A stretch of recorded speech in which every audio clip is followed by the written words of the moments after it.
अभी जैसे कि अगर हम हिंदुस्तान में बात करें तो हमारी यहाँ पतंगबाजी बहुत होती है और मांझा जो इस्तेमाल होता है पतंगबाजी में वो बहुत ज़्यादा शार्प होता है। तो कई बार बर्ड क्या होता है उड़ते उड़ते उससे टकरा जाता है। तो जब वो टकराता है तो उसके जो ज़ख्म होते हैं वो बहुत गहरे होते हैं और इतने ज़्यादा बड़े ज़ख्म हो जाते हैं कि वो लाइफ लॉन्ग उड़ नहीं पाते। इसलिए अगर हम ध्यान से पतंग उड़ाएं या जैसे सुबह ना उड़ाएं, शाम को ना उड़ाएं, दोपहर के टाइम उड़ाएं, उस टाइम बर्ड एक्टिविटी कम होती है।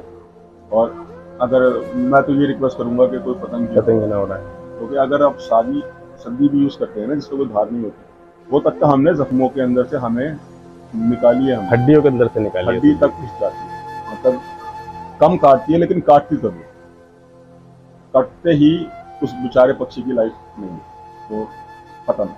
अगर डायरेक्टली पतंग बाजी से ही नहीं, जैसे कि पतंग की डोर किसी पेड़ पर फंस जाती है या किसी पोल पर फंस जाती है, बिजली के तारों में फंस जाती है, तो उसमें भी पक्षी जाकर फंस जाते हैं और वो उसमें फंसने की वजह से उनकी मौत हो जाती है। यहाँ तक कि जो पक्षी हैं वो पतंग की डोर को अपने घोंसले में भी ले जाते हैं अपने नेस्टिंग मटेरियल के लिए, और घोंसले के अंदर ही उन वो या फिर उनके बच्चे वो ही फंस जाते हैं और उसी के अंदर ही मर जाते हैं।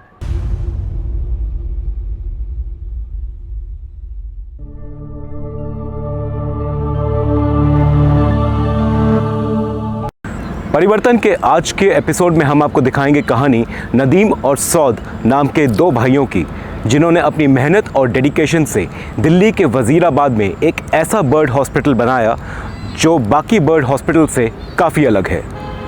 वाइल्ड लाइफ रेस्क्यू के नाम से चल रहे इस बर्ड हॉस्पिटल में सिर्फ प्रेडेटरी बर्ड्स यानी कि हिंसक पक्षी जैसे कि बाज या चील यानी काइट्स जैसे पक्षियों का इलाज किया जाता है। नदीम और सौद को प्रेडेटरी बर्ड्स के लिए बर्ड हॉस्पिटल खोलने की प्रेरणा तब मिली जब वो एक घायल चील को दिल्ली के एक बड़े नामी बर्ड हॉस्पिटल में लेके गए इलाज के लिए, और उन्हें वहाँ से यह कहकर लौटा दिया गया कि ये बर्ड मांसाहारी है, यानी ये बर्ड नॉनवेज खाता है और उनके बर्ड हॉस्पिटल में नॉनवेज अलाउड नहीं है, इसलिए वो इस पक्षी का इलाज नहीं कर सकते। इस इंसिडेंट के बाद नदीम और सौद उस घायल चील को अपने घर ले आए और खुद ही उसका इलाज शुरू कर दिया, और आज इनके बर्ड हॉस्पिटल में 100 से 200 चीलों का इलाज किया जाता है। हम बचपन से ही किसी न किसी बर्ड या एनिमल जो नीड में होता था उसकी हेल्प किया करते थे। तो उसमें एक बार हमारे पास एक चील आई जिसको हम उसी बर्ड हॉस्पिटल पे ले गए जहाँ पर हम बाकी कबूतर वगैरह ले जाते थे, लेकिन उन्होंने उसको ट्रीटमेंट करने से मना कर दिया। वो उसका डायट डिफरेंट है, वो मीट खाता है और वो मीट खाने वाले पक्षियों के इलाज नहीं करता। तो फिर हमने वापस उसको वहीं छोड़ दिया जहाँ से मिला था। ये बात होगी 92-93 की, जब हम स्कूल जाया करते थे। इसलिए हम उसको क्या करें हमारे कुछ समझ में आ नहीं। तो फिर ये जैसे जैसे वक्त गुजरता रहा हमें और चीज़ें मिलती रही सड़क पे जो जख्मी होती थी, लेकिन हम उनको उठाते नहीं थे क्योंकि हमें ये था कि कहाँ लेके जाएंगे, कोई इसे एक्सेप्ट तो करेगा। तो ऐसे ही 2003 में जब हमें एक और चीज़ मिली तो हम उसको उठाकर अपने घर ले आए कि अगर कहीं पर कोई उसको लेने वाला नहीं है तो कम से कम अपने यहाँ रख सकें, अपने यहाँ खाना पानी दे सकें उसको, ताकि ये एटलीस्ट अगर इसे मरना ही ठहरा तो हमारे यहाँ ये सुकून कम। तो ऐसे ही कुछ दिन के बाद दूसरी मिली, फिर तीसरी, चौथी, ऐसे ही एक सिलसिला चालू हो गया जिसने हमने आज हमारी 31,000 चीज़ें हो गई जो हमने कर रहे। तो ऐसे ही हम 2010 में एक इसे ऑफिशियली रजिस्टर कराया। आइए जानते हैं किन चैलेंजेस का सामना इन दोनों भाइयों को करना पड़ा अपने इस बर्ड हॉस्पिटल को खोलने और उसे चलाने में।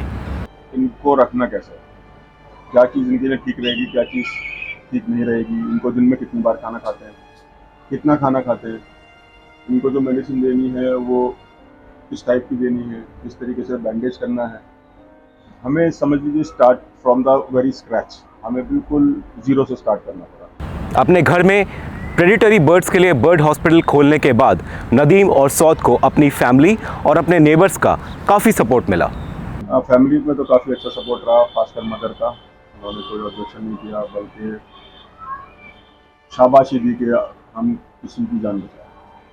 तो बाकी अगर हम पड़ोसी भी देखें उनको कोई दिक्कत नहीं हुई, बल्कि जब पड़ोसी ने देखा हमारे पास चीज़ें हैं, तो कभी उनको कोई चीज़ मिलती थी तो वो भी ला के हमें दे दिया करते थे या बता दिया करते थे कि वहाँ चले जाइए। कभी कभी तो लोग उनके लिए खाना भी हमें ला के दिया करते थे, यह हमारी तरफ से आता है। लेकिन इन हिंसक पक्षियों का इलाज करते समय क्या नदीम और सौद को इनसे डर नहीं लगा? तो वैसे तो फैमिली में तो किसी को डर नहीं लगा, बल्कि हम पहले सांप भी रेस्क्यू किया करते थे, तब हमारी मदर सांपों से काफ़ी डरती थी। तो बाकी इन बर्ड्स में किसी को कोई इशू नहीं हुआ। और अटैक तो छोटा मोटी चोट तो हमारे लगभग डेली है, कभी इनका नाखून लग जाता है, कभी चोट से लग जाता है, वो तो पार्ट ऑफ द जॉब है, वो तो होता ही है। दूसरा, हम प्रोटेक्टिव ग्लव्स नहीं पहनते जानकर, इससे हम तो बच सकते हैं, लेकिन जो इनके साथ हमारा इंटरेक्शन रहता है वो हमें लगता है बीच में कोई दीवार आ जाए। अगर हम अपनी स्किन से इनको टच नहीं करते तो उससे एक हमें उनकी फील नहीं आती, और उनको भी मोस्ट प्रॉब्ली हमारे से कंफर्टेबल नहीं रहते होंगे। अगर हम ग्लव पहन के करेंगे तो कंफर्टेबल वो जरूर नहीं रहते, क्योंकि जो हमारे हाथ का सॉफ्टनेस है वो प्रोटेक्टिव ग्लव के अंदर वो फील नहीं कर सकते। हम चाहते हैं वो फील करें ताकि ज़्यादा कंफर्टेबल हो। और फिर हमारा जो मेन एम है वो है जब हम इनको हैंडल करें तो इनको कंफर्टेबल रखें। तो जैसे जो ग्लव्स पहनते हैं, प्रोटेक्टिव ग्लव्स, वो काफ़ी बड़े होते हैं और काफ़ी थिक होते हैं, तो उससे फिर वो बात नहीं आती और ये कंफर्टेबल भी नहीं रह पाते, जो हमने अब तक ऑब्जर्व किया है। नदीम और सौद ने हमें बताया कि ज़्यादातर घायल पक्षियों के केसेस जो इनके पास आते हैं वो पतंग की डोर या मांझे से घायल हुए होते हैं। सबसे ज़्यादा केसेस आते हैं जो पतंगबाजी से, जो पतंग की डोर होती है, जैसे पतंग को उड़ाने में मांझे का यूज़ करते हैं। मांझा जो होता है वो काफ़ी शार्प होता है, तो उसमें जैसे कि पतंग उड़ रही है और साथ में कोई बर्ड आकर उसको हिट कर गया मांझे को, तो उससे उसके इंजरी हो जाती है। मेनली विंग्स में इंजरी होती है उनके। तो वो केसेस हमारे पास काफ़ी आते हैं, लगभग 50% के लगभग जो केसेस हमारे पास आते हैं वो पतंग की डोर से ही कटे हुए होते हैं। क्योंकि नदीम और सौद के पास जो सेटअप है, जो हॉस्पिटल का सेटअप है, वो सिर्फ प्रेडेटरी बर्ड्स के लिए है। लेकिन ऐसा नहीं है कि ये सिर्फ प्रेडेटरी बर्ड्स का ही इलाज करते हैं। अगर कोई इनके पास घायल कबूतर या घायल पैरेट को लेकर आता है तो उसे भी ये फर्स्ट एड देकर दूसरे बर्ड हॉस्पिटल में भिजवा देते हैं। तो फर्स्ट एड देने के बाद जो जैसे पिजन्स वगैरह का सेटअप हमारे पास नहीं है, तो उनको हम जो दूसरे बर्ड हॉस्पिटल है जहाँ पिजन्स वगैरह रखते हैं, हम उनको वहाँ शिफ्ट कर देते हैं। फॉरेस्ट डिपार्टमेंट से हमें लाइसेंस मिला हुआ है to capture, rescue, treat and release wildlife. चील और बाज जैसे हिंसक पक्षियों का हमारे इकोलॉजिकल सिस्टम और बायोलॉजिकल वेस्ट मैनेजमेंट में काफ़ी योगदान होता है। ये कई मरे हुए जानवरों को खाकर बीमारियां फैलने से बचाते हैं, इसलिए इनका होना और इनको बचाना उतना ही ज़रूरी है जितना किसी और पक्षी को बचाना। इकोलॉजिकल सिस्टम को मेंटेन करने में जैसे ये एक तो फूड चेन का सबसे टॉप पार्ट है, तो जो भी बीमार हैं, जैसे बीमार एनिमल्स को ये मार कर खा जाते हैं, ताकि ये हमारी हेल्प करते हैं कि बीमारियां ना फैलें। और जैसे प्रेडेटरी बर्ड्स, इसमें काफ़ी बर्ड्स स्कैवेंजर भी होते हैं, जो आजकल हमारे जो वेस्ट है, वेस्ट को मैनेज करता है।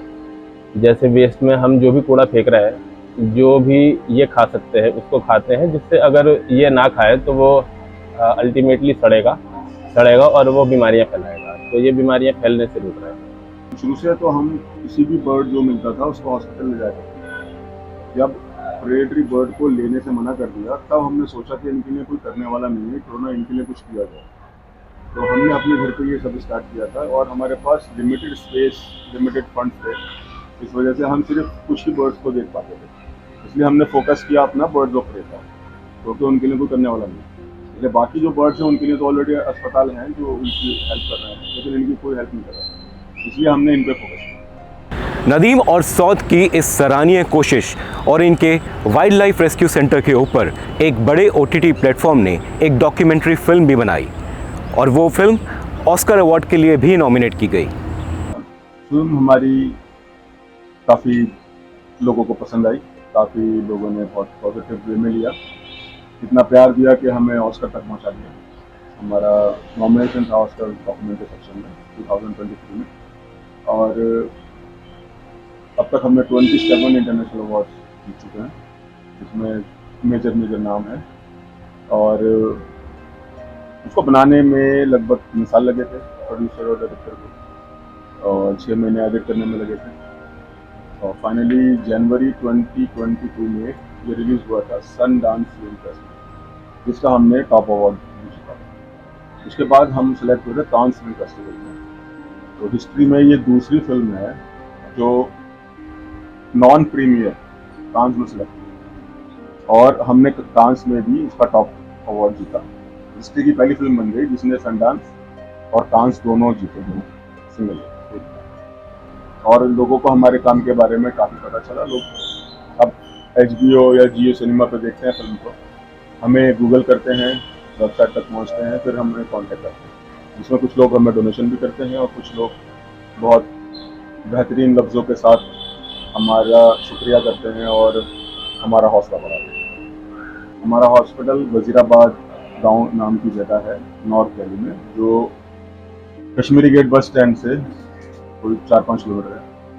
और हमारा फ़ोन नंबर है 9810029698, और हमारी वेबसाइट है wildliferescue.org.in। आप हमें वेबसाइट से भी कांटेक्ट कर सकते हैं, फ़ोन भी कर सकते हैं। तो ये थी कहानी नदीम और सौद के bird hospital wild life rescue की। Until we meet in our next video, this is me, Jatin Ahuja, signing off. Goodbye for now.